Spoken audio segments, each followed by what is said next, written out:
Bisa ngerekam?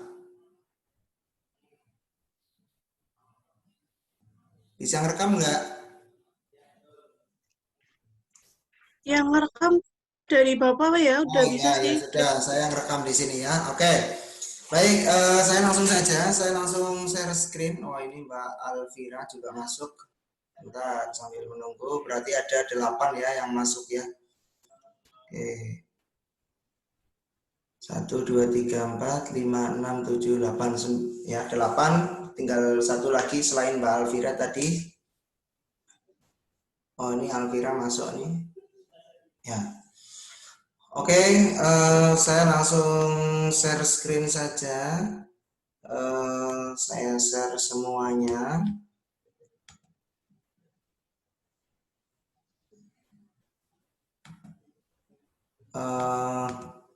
Langsung saja saya buka materinya ya. Hari ini saya presentasi tentang ini. Kalau kemarin saya mungkin review dulu terkait dengan materi yang sebelumnya. Kemarin di pertemuan awal di kontrak kan kita pertemuan 4 dan 5 ini kan bahasanya ini. Insya Allah nanti pada hari ini kita akan bahas yang ini. Ya, yang saya seleksi ini mulai dari komponen dan model dan data entity relation, kemudian bagaimana merancang basis data dengan model entity relation. Sementara untuk model ER atau model entity relation ini kan kemarin sudah dibahas di pertemuan ketiga. Bentuknya itu kalau model ER seperti ini ya, sambil mereview materi yang kemarin, model relasi entitas yang menjelaskan hubungan antar data dalam sistem basis data itu berdasarkan suatu persepsi di dunia nyata, di real world ya. Jadi misalnya ada data mahasiswa, berarti di sana ya seolah-olah dia ada objek mahasiswa gitu kan. Kemudian objek mahasiswa itu punya atribut apa saja? Ada nama, NIM ya kan, kemudian alamat, kemudian semester berapa dia kan gitu semuanya. Nah, nanti akan direlasikan, kemarin sudah sedikit pengenalan terkait dengan bagaimana notasi yang digunakan ketika Anda membuat sebuah diagram entity relationship ya, atau entity relationship diagram atau diagram ER. Oke, ini kemudian ini adalah salah satu contohnya. Oke, ada yang mau masuk lagi? Ya, oke, sudah saya masuk. Nah ini, alhamdulillah komplit berarti ini ya, atau belum? Oh, tinggal satu ya yang ini ya. Oke, oke, oke, sudah masuk semuanya. Alvira Maharani sudah masuk ya. Ini belum di ACC di. Oke, nanti kalau ada yang mau masuk lagi di ini saja lagi. Saya di apa namanya? Ingatkan ya. Oke. Saya lanjut, ini bentuknya misalnya. Jadi di sini ada objek mahasiswa, ada objek mata kuliah misalnya kan. Nah, di sini mahasiswa itu N artinya kan banyak ya. Banyak mahasiswa mengambil banyak mata kuliah, artinya banyak mahasiswa di dalamnya kan ada salah satu satuan mahasiswanya mengambil banyak mata kuliah. Karena satu mahasiswa itu kan mengambil, ini kan hubungannya ya. Jadi pengenalannya di sini kan ada entitas ini merujuk pada objek dasar, ini untuk relasi, menunjukkan relasinya, hubungannya apa. Kemudian di sini nanti atribut. Kemudian ada garisnya tadi, garis ini untuk yang adanya relasi hubungannya. Nah, di sini ada mahasiswa, objek entitas mahasiswa, dia punya atribut apa saja? Name, nama, alamat, kelas. Ya, mungkin nanti akan dipelajari bagaimana cara mentranslasi atau mengkonversi dari ERD ke bentuk apa namanya, misalnya di mata kuliah berikutnya ini ke model relasi atau ke langsung ke basis data secara fisiknya ya. Jadi kalau ke basis data secara fisiknya, satu entitas ini boleh kita katakan dia adalah sebuah tabel ya. Dia adalah sebuah tabel yang mana masing-masing tabel ini punya atribut yang mana ini dalam bentuk kolom atau istilahnya kemarin adalah field kan begitu ya. Jadi istilahnya diistilahkan menjadi kolom atau field. Oke, kemudian yang lain sudah di-mute semua ya. Oke. Apa namanya? Tadi mana? Nih. Jadi punya kolom name, nama kan gitu ya. Nah, nanti akan kita pelajari lagi bagaimana itu model apa namanya? Relasi ini, maaf, diagram ini ya.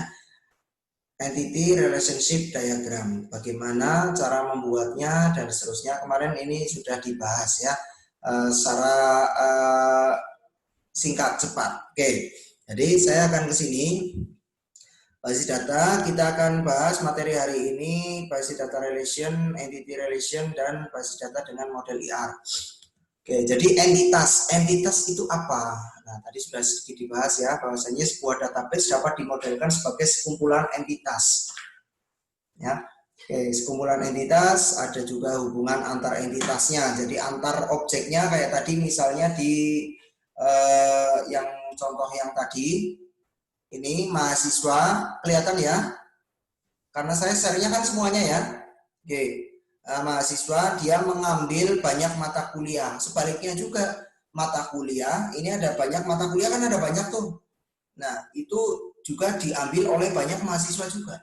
Artinya hubungannya many to many, banyak ke banyak. Nah, tabel mata kuliah juga dia punya atributnya. Kode mata kuliah, namanya, SKS-nya, dia boleh diambil pada semester berapa gitu. Ya, oke. Kemudian ini saya lanjutkan slide yang hari ini. Slide entitas kelihatan ya? Oke. Entitas atau entity ini adalah sebuah objek yang keberadaannya dapat dibedakan terhadap objek lain. Misalnya entitas dapat berupa tadi sudah disampaikan ada orang, benda, tempat, kejadian, konsep ya. Misalnya orang, mahasiswa, dosen, pemasok, penjual. Kalau benda misalnya ada mobil, mesin, ruangan, kemudian tempat misalnya berada di mana, lokasi, negara, desa. Kemudian kejadian di sini ada penjualan atau di sini bisa dikatakan sebagai sebuah transaksi ya. Ada sebuah transaksi, transaksi penjualan, ada proses kejadian transaksi registrasi, kemudian apa namanya konsep di sini ada rekening, kursus dan sebagainya. Oke, kemudian bisa lagi juga yang lain ini model entitas bisa juga ini. Sebuah entitas itu memiliki sejumlah atribut. Yang mana tadi sudah saya sampaikan atribut itu bisa kalau di apa namanya translate ke dalam bentuk database fisik dalam bentuk kolom atau field ya. Oke. Nah, di sini contoh himpunan entitas adalah sekumpulan entitas yang berbagi atribut yang sama. Contoh sekumpulan mahasiswa, dosen atau perusahaan misalnya.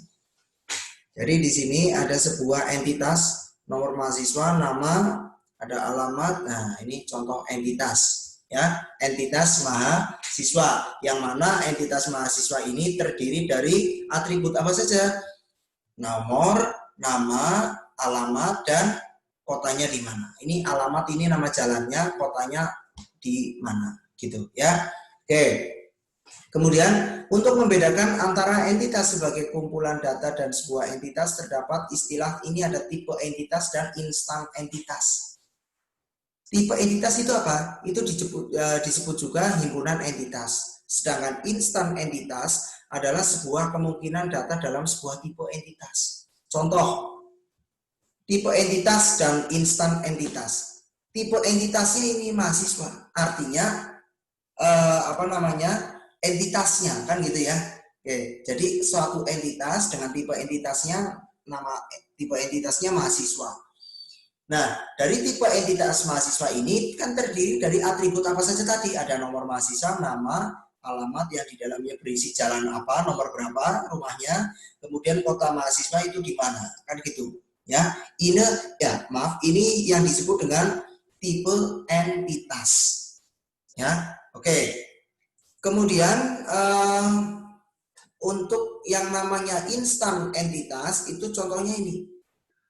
Pada tipe entitas mahasiswa terdapat dua instan mahasiswa. Jadi ada instansiasinya ya, ada dua instan. Ya, ada dua instan. Instan yang pertama adalah NIM sekian, nomor mahasiswa sekian, namanya Dian, alamatnya Jalan Kenangan nomor 23, kota Yogyakarta.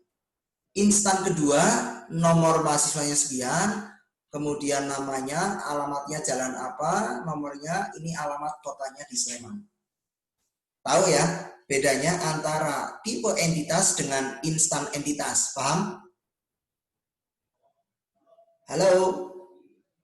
Kalau ada pertanyaan langsung saja dinyalakan mikrofonnya ya, nggak usah nunggu, saya persilakan untuk bertanya. Oke? Baik, Pak. Ya. Pokoknya kalau ada pertanyaan jangan nunggu saya persilakan langsung saja, saya sedang menjelaskan, potong saja ya. Oke, lanjut. Pokoknya berarti selama tidak ada yang memotong pembicaraan saya anggap paham, oke? Gitu? Kalau paham, acungkan jempol. Oke, ya. Atribut. Tadi entitas ya, dalam IRD nanti kita itu mengenal ada entitas, ada atribut. Tadi kita sudah bahas entitas, berikutnya adalah atribut. Atribut itu bagian dari entitas ya. Jadi atribut adalah sifat atau karakteristik yang melekat dalam sebuah entitas. Tadi sudah dibahas di awal. Contoh, mahasiswa tadi sudah ya, ada nomor, nama, dan seterusnya. Mobil misalnya, kode mobil, nama mobil, dan seterusnya. Nah, di sini ada domain yang menyatakan kemungkinan nilai untuk sebuah atribut. Oke, kita contoh. Langsung saja lanjutan. Atribut sederhana ini dibandingkan dengan atribut komposit. Nah, atribut itu juga ada banyak macamnya. Nanti notasinya juga berbeda antara atribut sederhana dengan atribut komposit. Jadi atribut sederhana ini tidak bisa dipecah menjadi bagian yang lebih kecil lagi. Itu sudah atribut. Nama bisa nggak dipecah menjadi lebih kecil lagi? Kemungkinannya bisa. Makanya di sini ada nama, depan, tengah, belakang, kan begitu. Kalau namanya cuma satu, misalnya Warsinah misalnya, ya taruh di nama belakang misalnya, atau nama depan saja. Kalau di konsep untuk penulisan daftar pustaka, ya ditulis di belakang saja, gitu. Kalau alamat juga bisa dipecah, nama jalan, kemudian kota, kode pos misalnya, kemudian boleh RT, RW, kelurahan misalnya dipecah lagi bisa. Itu kalau yang namanya atribut komposit. Jadi atribut itu terdiri dari atribut-atribut pembentuk yang lain. Ya. Oke, kalau yang atribut yang bukan atribut komposit misalnya apa? Yang merupakan ini ya misalnya program studi. Nah, program studi kan dia tidak dibentuk dari yang lain, atribut ini misalnya. Program studinya apa? Teknik informatika, dia berdiri sendiri. Ya. Artinya tidak disusun oleh atribut yang lain juga. Artinya tidak dipecah. Nah, atribut ada juga yang nilai tunggal, single value. Ini ada juga yang nilai ganda. Bedanya apa? Kalau nilai tunggal ya sudah satu aja kan. Atribut tadi kan disimbolkan dengan apa tadi di sini? Oh, yang tadi ya, kayak yang slide yang ini. Nah, nih ya, atribut kan elips begini ya. Oke. Jadi atribut itu ada yang tipenya. Tadi yang pertama itu sederhana, ada yang komposit atribut. Ada juga yang sifatnya dia atribut tunggal atau atribut bernilai ganda. Kalau atribut bernilai ganda contohnya apa? Ya atribut yang kemungkinan memiliki nilai lebih dari satu. Nilai itu kemarin saya sudah sampaikan, nilai itu nggak selalu berarti angka. Misalnya ada atribut nama, namanya lahan, berarti lahan ini adalah sebuah value dari atribut nama, ya isinya begitu ya. Oke, maksudnya begitu. Nah, yang kemungkinan bisa berisi ganda atau memiliki lebih dari satu value, contohnya apa? Nomor telepon. Coba Anda buka kotak kontak ya, buka daftar kontak yang ada di HP Anda misalnya. Satu orang bisa memiliki lebih dari satu nomor handphone, kan begitu kan? Ya Pak ya? Nah, gitu. Contoh. Kemudian keterampilan pemrograman. Oh, si A ini bisa melakukan apa saja? Pemrograman bisa, untuk pengolahan database bisa, misalnya kan begitu. Ya, pemrograman aplikasi bisa, pemrograman database bisa misalnya. Lebih dari satu. Oke, ini contoh. Kemudian saya cepat saja. Kemudian berikutnya atribut tersimpan dan atribut turunan. Bedanya apa? Atribut tersimpan adalah atribut yang secara eksplisit tersimpan dalam database. Contoh, mahasiswa. Dalam misalnya entitas mahasiswa, tadi kan ada misalnya name, nama, kemudian alamatnya di jalan apa, kotanya mana, kan gitu kan. Kemudian ada tanggal lahir misalnya. Tanggal lahir ini disebut dengan atribut tersimpan. Dia tersimpan ya di sana. Dia menjadi sebuah atribut. Tapi atribut ini akan melahirkan sebuah atribut turunan. Contohnya apa? Dengan tanggal lahir ini kita bisa menghitung yang namanya umur. Nah, ya kan? Jadi mahasiswa kan punya atribut umur, punya atribut tanggal lahir juga. Tapi ternyata kalau kita analisis, ternyata atribut atribut umur ini atau usia itu adalah turunan dari atribut tanggal lahir. Karena kita bisa tahu umurnya berapa ketika kita sudah tahu tanggal lahirnya berapa, kita bisa hitung. Paham ya maksudnya ya? Oke. Kemudian atribut turunan ini nilainya dapat dikalkulasi dari atribut yang tersimpan. Contohnya barusan. Ya. Kemudian seorang pegawai dia bekerjanya sudah berapa lama di sebuah perusahaan itu, bisa dikalkulasi dari TMT-nya, tanggal mulai terhitung dia bekerja, kan gitu, ya. Oke. Oh dia masuk tahun sekian, tanggal sekian, sekarang sudah tahun sekian, kelihatan masa kerjanya dia berapa tahun, misalnya begitu, ya. Oke. Kemudian hubungan, nah. Entitas sudah, atribut sudah, yang berikutnya adalah hubungan atau relasi, relationship. Adalah pengait antara beberapa tipe entitas. Hubungannya. Nah, derajat hubungan dari entitas ini menyatakan jumlah tipe entitas yang terkait dalam satu atau sebuah hubungan. Hubungan yang melibatkan dua tipe entitas dinamakan hubungan biner. Umumnya hubungan dalam database berupa hubungan biner walaupun ada hubungan unary atau single gitu ya. Ya juga ada. Nih contohnya. Tipe hubungannya ini karena kita bahas hubungan biner, nanti di materi yang lain saya juga berikan misalnya ada unary, ada binary kan gitu ya. Kalau biner kan dua ya.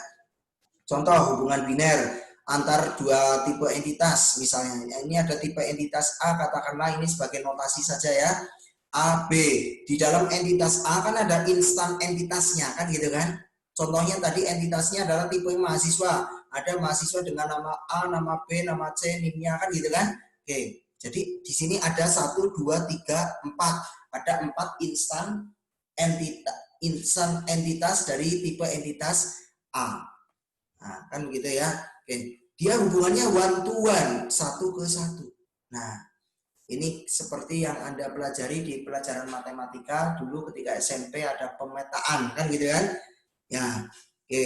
Kemudian one to many berarti satu ke banyak. Misalnya contohnya apa di sini? Satu ke banyak. Ya. Satu mahasiswa mengambil banyak mata kuliah kan begitu kan? Nah, tapi sebaliknya juga. Nah, bisa juga banyak mata kuliah. Nah, berarti kita menggunakan yang ini many to many. Ya kan? Mahasiswa A ngambil mata kuliah X, mahasiswa A ngambil mata kuliah Y kan gitu kan? Mahasiswa mata kuliah X juga diambil mahasiswa misalnya saya aktifkan pointernya. Sebentar. Misalnya mahasiswa ini B mengambil mata kuliah X, mahasiswa B juga mengambil mata kuliah yang lain misalnya begitu. Jadi ini bisa digambarkan yang one to one ini yang A ya, yang B one to many satu ke banyak, yang many to one ini sebaliknya banyak ke satu ya. Kemudian many to many berarti banyak ke banyak. Gitu ya. Oke. Itu. Nah, kemudian tadi kita sudah sedikit belajar yang namanya model entity relation. Tadi kan ada yang pertama entitas, atribut, kemudian relasinya. Nah, lalu bagaimana dengan diagramnya? Bagaimana kita membuat gambaran atau desain dari database dengan menggunakan diagram entity relation ini? Nah, biasanya digunakan dalam tahap analisis perancangan database. Nah, jadi pada tahap awal, bagaimana kita akan merancang sebuah database, kita analisis kira-kira database yang akan kita bangun nanti butuh entitas apa saja, dalam suatu entitas nanti terdiri dari atribut apa saja, kemudian antar entitas dengan entitas lain hubungannya apa, contohnya tadi entitas mahasiswa dengan entitas mata kuliah, mahasiswa mengambil mata kuliah misalnya, kan begitu ya. Oke. Digunakan sebagai perangkat untuk berkomunikasi antara pengembang database dengan pengguna. Nah, biasanya si pengembang dengan pengguna yang nanti menggunakan aplikasi ini ya, misalnya dari pihak rumah sakit, sekolah, atau yang lain. Nah, diagram IR ini berupa model data konseptual yang mana merepresentasikan data dalam suatu organisasi. Jadi ini tidak tergantung pada software yang akan dipakai nantinya ya untuk mengimplementasikan database, apakah mau pakai SQL Server, apakah mau pakai Oracle, apakah mau pakai MySQL, ini nggak pengaruh ya. Jadi ini lebih ke konseptual datanya, konsep data. Ya, jadi sejauh ini banyak sekali model notasi yang dipakai untuk membuat diagram IR ini. Ya, oke, contohnya ini. Ini contoh. Nah, belum apa-apa dihadapkan pada sebuah contoh. Nah, ben mumet di situ ya. Oke, jangan mumet ya. Tapi nggak apa-apa. Kalau mumet berarti saya masih mending ketika Anda dihadapkan pada materi baru, Anda mumet daripada Anda nggak mumet sama sekali. Ya. Kalau mumet artinya Anda itu berusaha untuk mencerna, kan? Anda berusaha untuk mencerna, tapi Anda belum mendapatkan konsep dari itu. Tapi kalau Anda nggak mumet sama sekali, nah masa bodoh, ya kan gitu ya. Oke. Nah ini contoh. Di sini ada berapa entitas? Ada entitas pemasok, ada entitas pelanggan, ada entitas pesanan, entitas produk, entitas barang, dan entitas kiriman. Pemasok ini dia punya hubungan. Nah, ini relasi ini nanti kan kalau tadi kan cuma dengan garis. Nah, ini hubungan relasinya digambarkan dengan tanda yang seperti belah ketupat ini. Pemasok mengirimkan sebuah kiriman. Kirimannya itu apa? Ada nanti. Nah, di sini belum digambarkan atribut-atributnya. Pemasok atributnya misalnya apa? ID pemasok. Ada nama pemasok, alamat pemasok, kan begitu, ya kan? Nah, pelanggan, ID pelanggan, atributnya, ya kan? Kemudian nama pelanggan, alamat, dan seterusnya, begitu. Nah, hubungan antara pemasok dengan kiriman, ya, ini dia pemasok mengirim. Nah, ini artinya satu pemasok ini mengirim, bisa mengirim 0 atau banyak. Nah, nanti notasi ini akan dijelaskan di belakang. Ya, ini gambarkan dulu sebuah contoh bentuknya seperti apa. Walaupun ini juga belum lengkap. Karena kalau dilengkapi masing-masing entitas ini itu dilengkapi dengan atributnya, ya. Atributnya, atau kalau diimplementasikan dalam sebuah database secara fisik ini ada kolom-kolomnya, kan begitu. Ya, oke. Lanjut. Nah, simbolnya ini ya tadi entitas. Ini hubungannya apa, relasinya. Ini atribut. Nah, atribut itu sebetulnya ada macam-macam, nanti dijelaskan di belakang juga ada lebih dari macamnya, ada banyak lagi. Tapi secara umum kalau atribut tunggal itu begini. Kemudian ada atribut yang merupakan atribut key atau kunci, atribut kunci. Contohnya atribut kunci itu apa? Dia sebagai, kalau Anda nanti membuat di database itu sebagai primary key. Atribut kunci itu yang seperti apa? Jadi ini nanti notasinya di bawah teks atributnya ini ada garis bawahnya, ya. Jadi di sini saya jelaskan garis bawah ini untuk kunci. Jadi atribut ketika dia menjadi atribut kunci dikasih garis bawah. Contoh yang menjadi atribut kunci apa? Contoh misalnya pada entitas mahasiswa itu ada atributnya, kan ada name, nama, kemudian ada alamat, kota, kan gitu ya. Nah, yang jadi atribut kunci itu yang mana? Yang name. Kenapa NIM jadi atribut kunci? Karena NIM ini pasti tidak ada yang menyamai, artinya dia unik, ya. Oke, dia menjadi sebuah atribut key, atribut kunci. Cari NIM-nya berapa? Nah, itu untuk mencari seseorang, misalnya kan gitu kan, mencari mahasiswa, salah satu mahasiswa, cari aja berdasarkan NIM-nya, ketemu nanti orangnya. Kalau cari berdasarkan nama, bisa saja ada orang yang namanya sama, bisa saja ada mahasiswa yang namanya sama. Itu yang namanya atribut key. Nah, bedanya di sini ada garis bawahnya nanti, ya. Oke.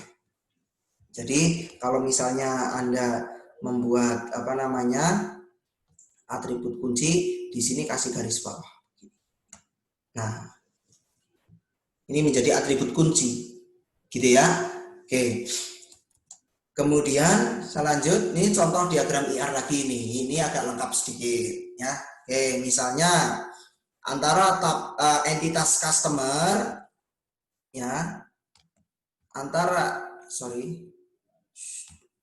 kok jadi gini?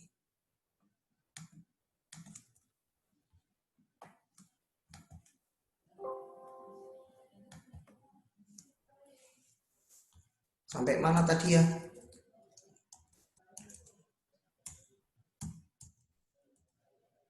Sampai sini ya.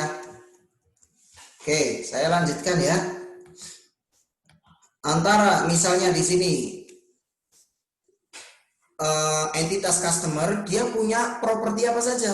Customer ID atau nomor customernya. Nah, ini kan di garis bawah ini, ya kan? Artinya atribut ini adalah atribut kunci atau key attribute, ya. Oke, atribut yang lain, nama customernya, nama jalannya mana, atau ada tambahannya di sini ada atribut untuk kotanya di mana. Nah, ada juga di sana entitas pinjaman. Nah, di sini ada nomor pinjaman, ada jumlah pinjamannya berapa.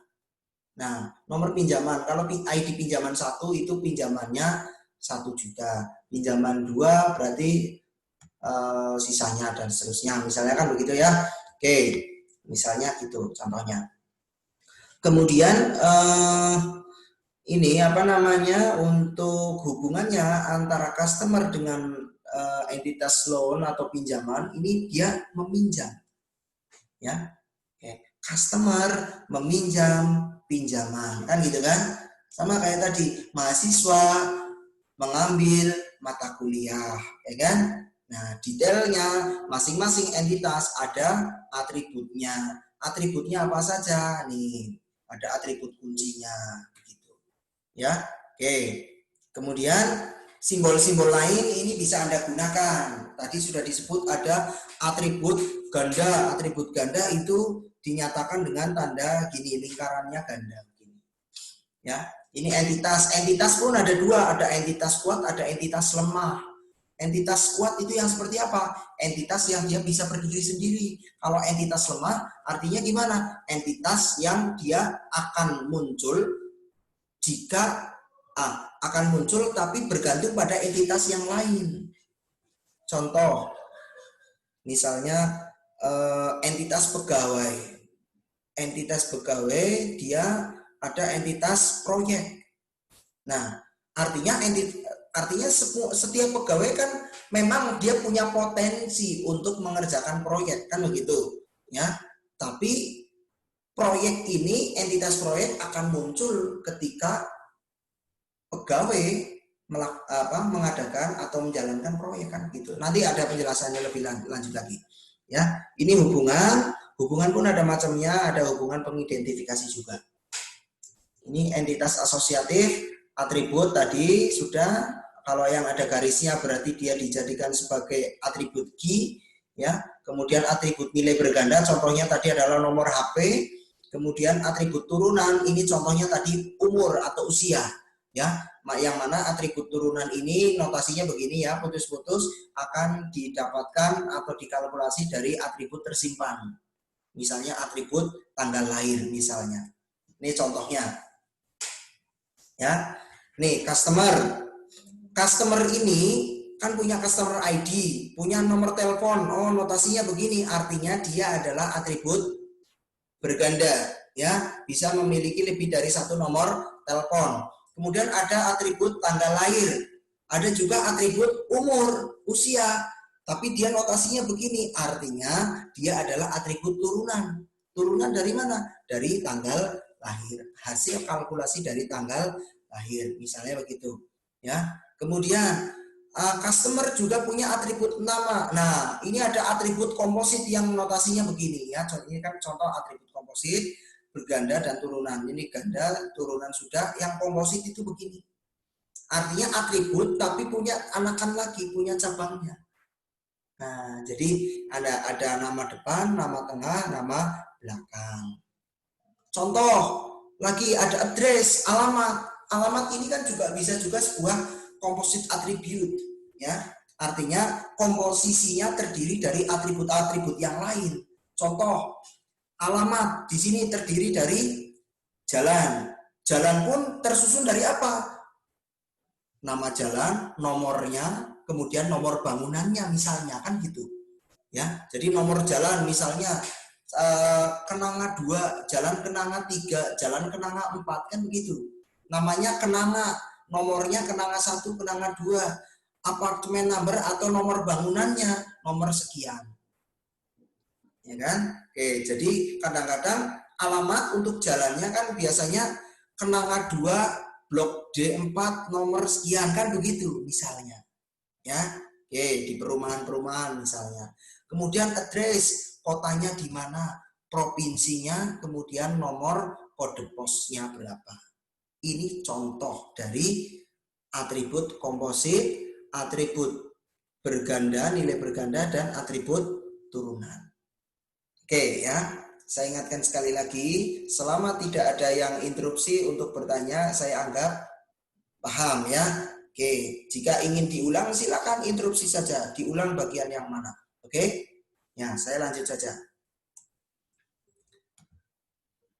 Nah, simbol lain misalnya seperti ini. Kalau ini disimbolkan dengan kelas, ya, semacam kayak apa namanya, notasi kelas. Ini ada nama entitasnya, atribut kuncinya di bagian atas ini dikasih garis lagi. Nah, atribut deskripsinya di bawah. Contohnya misalnya nama entitasnya di sini mahasiswa. Nah, berarti ada atribut kuncinya apa? Name, ya kan? Kemudian ada alamat dan seterusnya dan seterusnya dan seterusnya. Gitu, ya. Oke. Kemudian ini ada contoh derajat hubungan juga. Kalau tadi kita bahas kan yang di slide yang, maaf saya back. Nah, slide yang ini hubungannya binary, ya kan? Ada dua entitas yang berhubungan, kan gitu. Ya. Nah, sekarang di sini saya akan bahas kalau misalnya hubungan yang lain ada lagi enggak? Ada. Yaitu ada unary. Unary artinya dia berhubung ya sendiri. Ya. Kemudian kalau biner kan 2, kalau ternary 3. Ya. Oke. Contoh untuk unary relationship. Ya, orang yang menikah dengan orang juga, kan begitu ya. Walaupun ada film itu orang menikah dengan jin dengan apa ya, misal ya. Kemudian pegawai yang membawahi pegawai, yang namanya bos, kepala ya, dia kan pegawai juga kan. Nah, cuma dia menjabat pada struktur sebagai bos misalnya, kan gitu kan. Membawa, ya pegawai juga yang dibawahi. Suku cadang misalnya tersusun atas suku cadang yang lain. Contohnya misalnya suku cadang bagian tertentu misalnya laptop misalnya atau komputer, kan ada motherboard di sana, ya kan. Biasanya motherboard ini kan satuan, ketika motherboard rusak, walaupun rusak bagian tertentunya saja ya ganti motherboardnya, atau komponen yang besar itu ya, yang CPU yang rangkaian komputernya itu, walaupun rusak bagian tertentunya saja, artinya dia suku cadang motherboard tersusun atas suku cadang yang lain juga, kan begitu.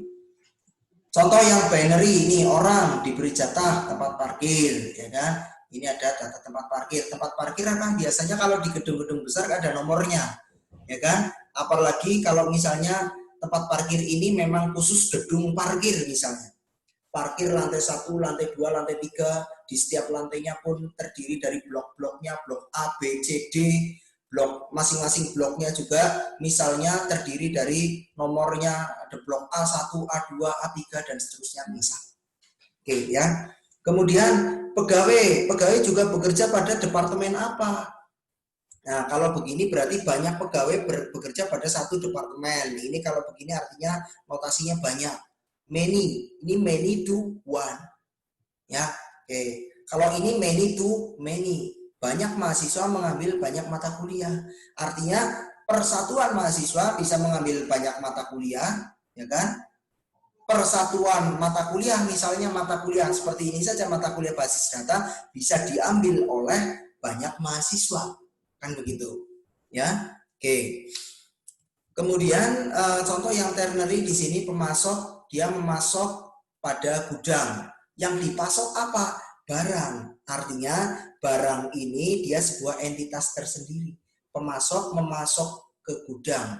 Memasok nanti di sini hubungannya pemasok memasok hanya barangnya ada ID barang, nama barang dan seterusnya. Jadi sebuah pemasok memasok sejumlah barang pada beberapa gudang. Ya. Misalnya ini kan many, banyak, ke banyak.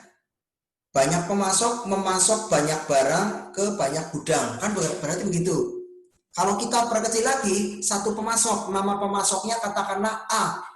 Dia memasok barang-barang, bisa saja satu barang atau banyak barang, ya, ke banyak gudang. Gudangnya untuk gudang perusahaan A, B, C, kan begitu. Ya, artinya begitu. Sebuah barang bisa dipasok oleh beberapa pemasok. Ya, jadi ini kan kalau notasi begini artinya satu atau banyak. Ya, boleh satu atau banyak. Oke, gitu. Nah, nih, gini ya. Kalau ini hanya selalu satu, kalau ini satu atau banyak, kalau yang begini nol atau banyak, kalau yang nol atau satu, kalau yang ini nol satu atau banyak. Ya, oke. Ini untuk kardinalitas hubungan ya, untuk relasi kardinalitas relasi atau hubungan. Oke, Anda bisa pelajari nanti. Nah, di sini ada istilah namanya kekangan kardinalitas. Kekangan kardinalitas itu yang seperti apa ya? Jadi hubungan antar tipe entitas itu seringkali dinyatakan tidak sekedar dalam bentuk berupa one to many, many to one, ataupun many to many. Jadi one to many, atau kebalikannya many to one, atau many to many. Nah, itu ya, many kan banyak ya. Nah, yang namanya kekangan kardinalitas ini atau cardinality constraint ya adalah sebuah keadaan yang digunakan untuk menyatakan jumlah instan dalam sebuah entitas yang dapat dikaitkan dengan sebuah instan pada entitas lain. Instan entitas kan tadi sudah kita bahas ya di awal. Ya, instan entitas itu adalah ya instan, misalnya tadi entitas mahasiswa, instan entitasnya ada, misalnya ada Mbak siapa aja ini, ada misalnya entitas mata kuliah basis data, ada Mbak Wahyu Nur Wijayanti, ada Mbak Evania, ada Mbak Alvira dan yang lain-lain, banyak kan begitu ya, itu instannya. Nah, yang namanya kekangan ini adalah suatu keadaan digunakan untuk menyatakan jumlah instan dalam sebuah entitas yang dapat dikaitkan atau terhubung dengan instan pada entitas lain. Implementasinya dengan menggunakan kardinalitas hubungan yang dijelaskan di slide sebelumnya ini, menggunakan kardinalitas hubungan. Contohnya, ini kan kalau tadi kita membahas di sini, artinya kan satu mahasiswa dengan banyak apa kan gitu. Kalau saya lihat di sini, nah misalnya dengan ini entitas pemasok itu kan supplier ya, sama saja. Artinya sebuah perusahaan pemasok misalnya begitu. Perusahaan A, B dan C. Ya, jadi kemungkinan untuk masing-masing banyaknya entitas yang bisa ada di sini, instan entitas yang terhubung ke instan pada entitas lain. Contoh, di sini ada pemasok misalnya, katakanlah ada pemasok A, ya, kemudian ada pemasok B, katakanlah ada 2 pemasok. Nah, gudangnya ada gudang X, ada gudang Y misalnya, ya. Nah, jadi berapa banyak instan? Ini kan instannya ada A sama B kan, gitu kan? Kalau gudang ada instan entitasnya X dan Y. Berapa banyak instan entitas yang ada di sini supaya dia terhubung ke instan entitas yang lain? Artinya, oh ternyata pemasok A juga dia ngirim ke gudang X. Pemasok B juga ngirim ke gudang Y misalnya. Ya kan? Ternyata pemasok A juga dia mengirim karena ada barang yang dibutuhkan di gudang Y, maka dia juga mengirim ke gudang Y misalnya begitu. Ya. Oke, ini contoh.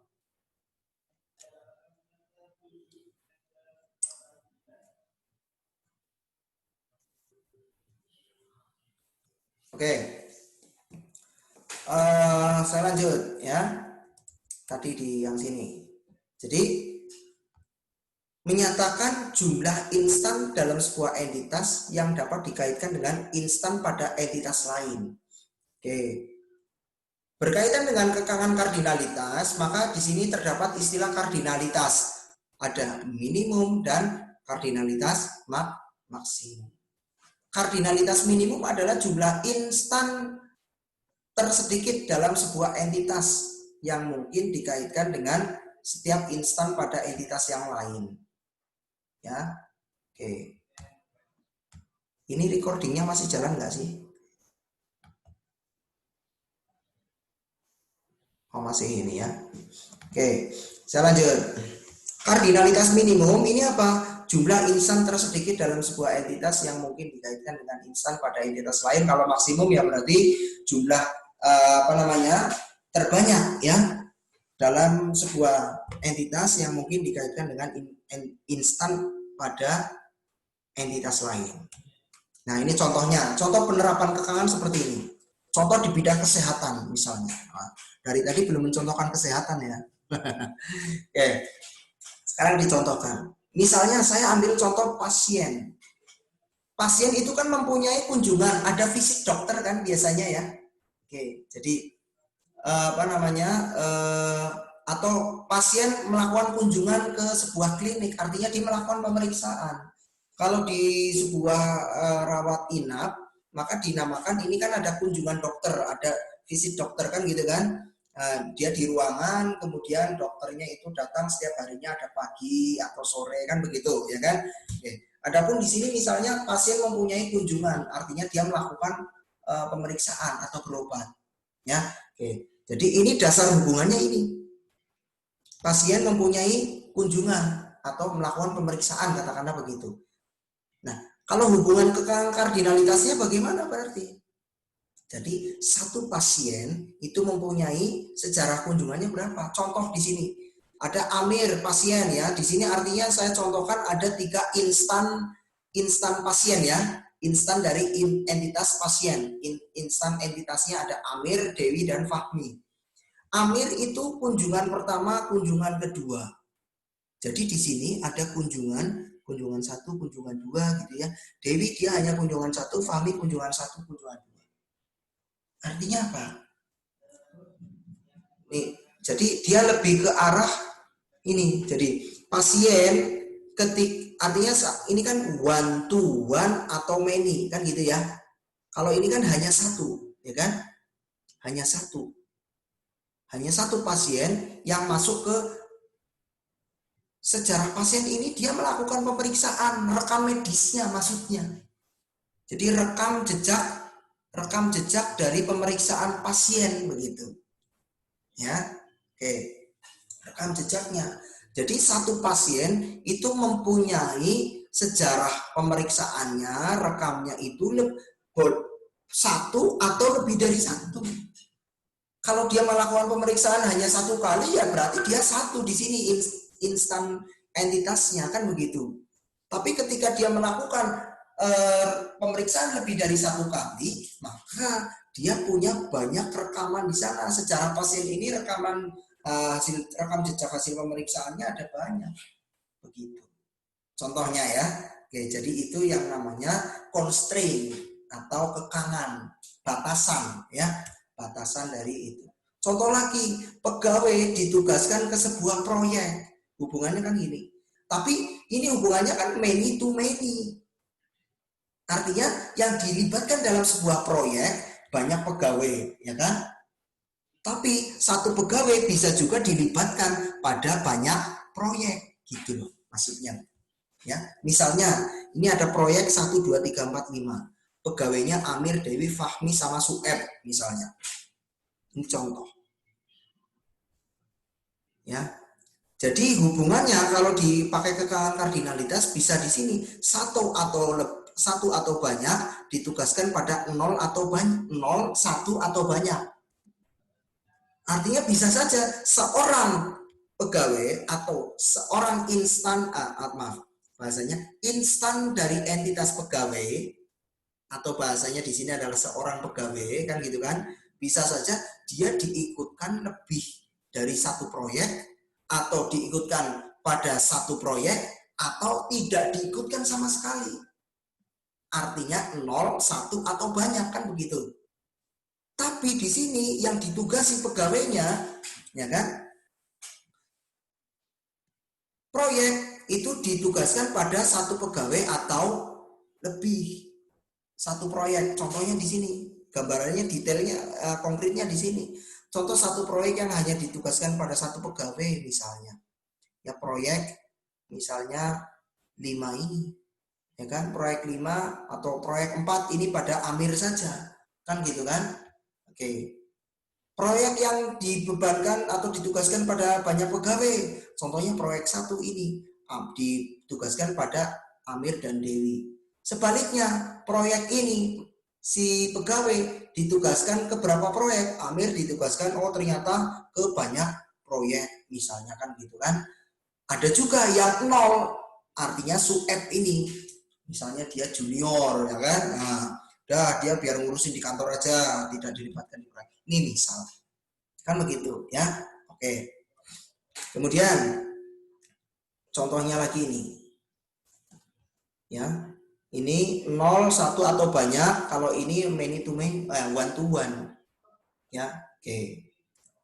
Contoh lagi, bagaimana kekangan kardinalitasnya kalau begini berarti satu orang menikah dengan ya satu orang, ya kan gitu kan. Ya, kecuali ya ada yang poligami atau apa ya monggo lah, kan gitu kan. Kemudian di sini ada ini contohnya. Kemudian bagaimana kekangan kardinalitasnya kalau begini misalnya pegawai bekerja pada departemen. Nah, silakan. Ya, latihan. Nah, kemudian juga ada istilahnya entitas lemah. Entitas lemah itu begini. Nah, kalau entitas saja kan tadi hanya kotak saja ya. Kalau entitas lemah itu berarti kotaknya double. Kalau yang elipsnya double tadi itu untuk apa namanya atribut berganda ya, yang mana nilainya bisa ganda. Contohnya nomor telepon. Entitas kuat versus entitas lemah, pembahasannya di sini sekarang. Entitas kuat atau strong entity ini adalah entitas yang keberadaannya tidak tergantung pada tipe entitas lain. Contoh, entitas mahasiswa. Dia berdiri sendiri. Nah, lalu entitas lemah yang bagaimana? Entitas yang keberadaannya tadi sudah di awal sudah saya sampaikan juga, keberadaannya itu bergantung pada entitas lain. Entitas yang menjadi ketergantungan dari entitas lemah itu dinamakan dengan identifying owner. Ya, oke. Kemudian hubungan antara tipe entitas lemah dan pemiliknya itu dinamakan identifying relationship. Ya. Oke.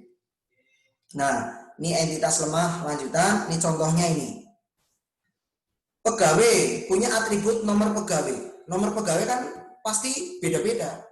Misalnya kalau pegawai negeri ada NIP, nomor induk pegawai, kan beda-beda antara satu pegawai dengan yang lain. Seluruh Indonesia punya sendiri-sendiri. Ya, nama pegawai. Nah, ini sebagai atribut kunci. Ada garis bawahnya ini. Ya, artinya tidak boleh sama. Nah, di sini ada entitas lemah tanggungan. tanggungan ini artinya anggota keluarga yang ditanggung. Nah, ini relasinya jadi kayak gini. Ya, tadi kan namanya identifying relationship. Ya, identifying relationship ini. Nah, bentuknya seperti ini. Jadi kalau relasi yang biasa saja kan dia tidak double ya belah ketupatnya. Nah, ini belah ketupatnya double, berarti identifying relationship, hubungan antara lemah dan ini. Ya, hubungan antara entitas lemah dan pemiliknya, yaitu entitas kuat. Ya, jadi misalnya satu pegawai memiliki 0 tanggungan, 1 atau banyak. Nah, namanya siapa misalnya, kan begitu. Kalau misalnya saya ambil contoh di sini pegawai negeri, misalnya mungkin Anda ada yang ibu dan bapaknya mungkin pegawai negeri kan gitu kan. Nah, kan bisa ditanggungkan maksimal 2 anak kan begitu ya kan. Ketika anaknya lebih dari 2 gimana? Ya berarti ya ada yang tidak ditanggung. Nah, kan gitu. Ya, jadi ini memiliki tanggungan boleh 0, 1 atau banyak. 0 berarti ya belum punya putra, belum punya anak, kan begitu. Ya, 1 ya anaknya 1, banyak ya lebih dari 1, kan begitu. Ya, ini contoh penggunaannya. Contoh lain entitas lemah pada mata kuliah itu ada entitas ini entitas kuatnya mata kuliah ya kan entitas. Sedangkan entitas lemahnya apa? Mata kuliah ditawarkan. Ya. Yang ditawarkan itu apa saja? Itu bergantung pada mata kuliah. Mata kuliah, daftar mata kuliah ada A sampai Z. Misalnya ada A sampai J misalnya, daftar mata kuliahnya. Yang ditawarkan bisa saja. Ya, hanya misalnya di semester ini hanya A sampai E misalnya. Tapi nggak mungkin ada mata kuliah A sampai J yang ditawarkan mata kuliah Z, kan nggak mungkin. Artinya ada ketergantungan dari mata kuliah yang ditawarkan ke entitas mata kuliah, gitu ya. Oh, sudah selesai. Nah, ini ada tugas ya. Oke, silakan. Ini tugas karena pesertanya ada 10 ya. Boleh berkelompok maksimal 2 orang. Ya, artinya kalau tidak berkelompok ya silakan boleh sendiri-sendiri. Kalau berkelompok maksimal 2 orang. Oke? Tugasnya disuruh buat IRD, kan dari tadi kan sudah dicontohkan IRD, kemudian konsep pemodelan datanya kemarin kan gitu kan. Nah, itu silakan dibuat IRD untuk sistem informasi klinik rawat jalan. Nggak usah rawat inap, kalau rawat inap nanti ada berapa hari dan sebagainya kan nanti ribet ya. Jadi hanya yang rawat jalannya saja. Jadi di sana misalnya contohnya ada entitas pasien pasti, ya kan. Kemudian dokter, ya kan. Kemudian ada entitas pemeriksaan. Ini nantinya jadi tabel pemeriksaan kan berisi pemeriksaan pertama, kedua, ketiga, punyanya siapa dan sebagainya. Kan gitu. Ya, pemeriksaan punya misalnya pasien A melakukan pemeriksaan oleh dokter siapa kan begitu, ya kan? Oke. Syukur-syukur nanti ada tambahannya, ada entitas obat, ya kan?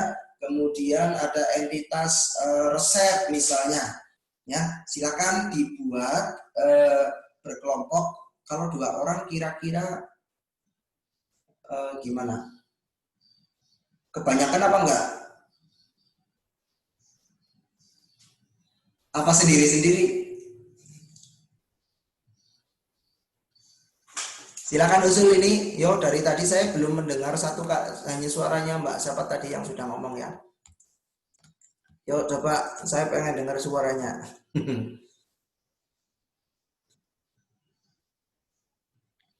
Kelompok saja, Pak. Kelompok saja. Berapa usul? 2 orang cukup kayaknya deh, Pak. 2 orang cukup. Oke. Nah, silakan dibuat ya. Dikumpulkan pekan depan. Ya. Oke. Saya sekarang sih belum siapkan link untuk mengumpulkannya, tapi nanti dikumpulkan pekan depan, nanti saya siapkan linknya. Oke, gitu ya. Kemudian mungkin perlu saya sampaikan juga, saya juga di on class itu saya berikan materi yang lain sebagai tambahan. Misalnya ini, saya tambahkan materi ini ada tahapan pembuatan IRD misalnya sebagai tambahan referensi, ya. Oke, silakan nanti dipelajari. Kemudian ada komponen entity relationship juga di sini, silakan bisa Anda pelajari. Mungkin ada banyak, kalau tadi kan notasinya mungkin agak sedikit berbeda ya, tapi maksudnya sama. Ini berarti one to one kan gitu ya. Oke, kalau yang ini one to one, kalau yang ini many to one kan gitu. Oh, many to many ini berarti ya. Oke, ini many to many, banyak ke banyak. Nah, kan gitu ya. Oke. Ini bisa juga one to many atau many to one. Oke ya. Nah, yang many to many yang ini. Oke. Ya. Nah, silakan. Ini kemudian ada juga yang pertemuan 4 plus ini juga pembahasan tentang IRD. Silakan juga. Ini ada beberapa yang tadi sudah disampaikan ya. Ini contoh atribut entitas orang ya, nomor KTP, nama dan seterusnya, mobil. Ya. Nah, ini simbol-simbolnya tadi sudah dibahas juga ya kan. Ada atribut, ada derivatif yang tadi turunan ya. Nah, ini identifying relationship tadi, ini with entity, ini atributnya. Ini atribut multi value atau yang ganda tadi ya. Kemudian ini atribut key, sama tadi sudah dijelaskan juga. Macam entitas juga ada entitas lemah, entitas kuat tadi sudah dibahas. Kemudian jenis atribut tadi sederhana, multi value tadi sudah dibahas. Silakan ini contoh atribut key yang ada garis bawahnya. Atribut sederhana seperti ini, atribut multi value, gelar misalnya seseorang pegawai kan bisa gelarnya lebih dari satu kan gitu ya. Oke. Kemudian kalau tanggal lahir dibuat multi value ya nggak bisa ya, tanggal lahirnya kok nggak sama ya. Nah, hari ini tangannya dulu, besok badannya, ya nggak lucu. Kemudian atribut komposit tadi yang atribut yang merupakan hasil komposisi gitu ya. Hasil komposisi dari nama depan, tengah, dan belakang misalnya. Kemudian atribut derivatif tadi yang turunan ya. Turunan umur itu turunan dari tanggal lahir. Nah, ini derajat relationship atau tadi derajat hubungannya ya. Ini unary atau derajat 1, derajat 2, binary atau ternary derajat 3. Kemudian kardinalitasnya ini one to one. Kemudian ini contoh one to many, satu dosen mengajar banyak mata kuliah kan gitu kan. Oke, kemudian ini hubungan banyak ke banyak. Contohnya mahasiswa mengambil mata kuliah, banyak mahasiswa mengambil banyak mata kuliah. Ini ada atribut key-nya kan gitu ya. Oke, diagram IR-nya contohnya begini. Ini ada tambahan mungkin super type atau subtype ini mungkin saya tetap sampaikan tapi ini sebagai tambahan ya. Oke. Kemudian ini saya lewat saja, nanti silakan dipelajari sebagai tambahan. Kemudian yang perlu saya soroti, nah ini bagian generalisasi, silakan nanti bisa di ini. Kemudian agregasi tambahan juga. Ini langkah-langkah membuat IRD, silakan ya. Oke. Nah, kemudian konvensi pernamaan. Ini ada, bukan sih menjadi aturan baku, bukan ya, tapi ini menjadi sebuah convention itu semacam kayak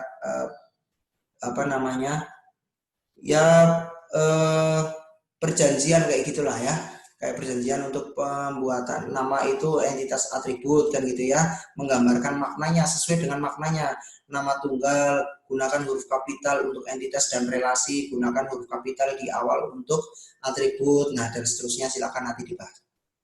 Oke, silakan ada pertanyaan sebelum diakhiri. Ada pertanyaan sebelum diakhiri?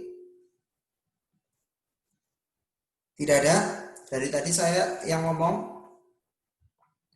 saya dan Mbak siapa tadi yang ngomong, Mbak Meliana Eka Putri ya. Nah, yang lain gimana? Oke. Baik, kalau gitu, kalau tidak ada pertanyaan, mari kita akhiri dengan melafalkan hamdalah bersama. Alhamdulillah. Sekali ini melafalkan hamdalah ini keluar semua suaranya ini. Oke.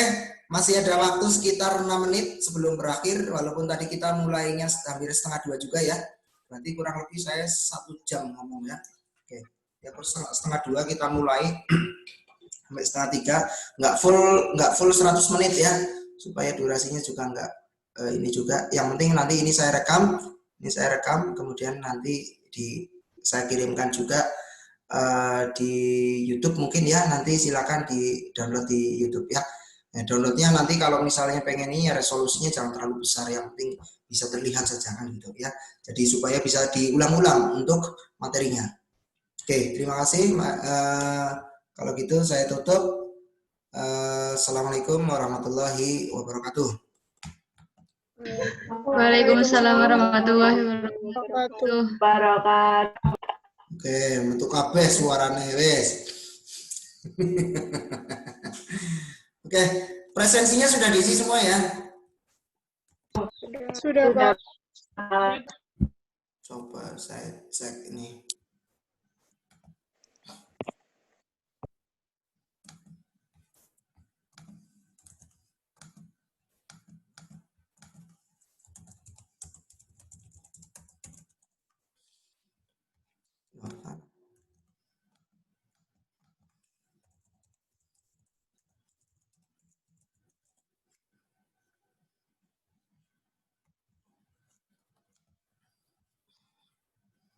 Oh, Mbak Maulida Lutfi Aziza ada? Masih ada ini? Maulida Lutfi? Ada, Pak. Belum presensi ya, Mbak? Iya, tadi nggak bisa, Pak. Itunya nggak bisa dipencet. Ya udah, ya tak presensiin sama saya ya, wes. Wes berangkat Iya, semua. Pak. Makasih, Pak. Ya, sama-sama. 2000. Canda ya, Mbak ya. Oke, silakan bisa live satu persatu. Ya. Kui ya kayak curang. Terima kasih, Pak. Ya, sama-sama. Silakan tugasnya dikumpulkan pekan depan ya, Mbak Atika. Waduh, jangan anteng banget Mbak Atika.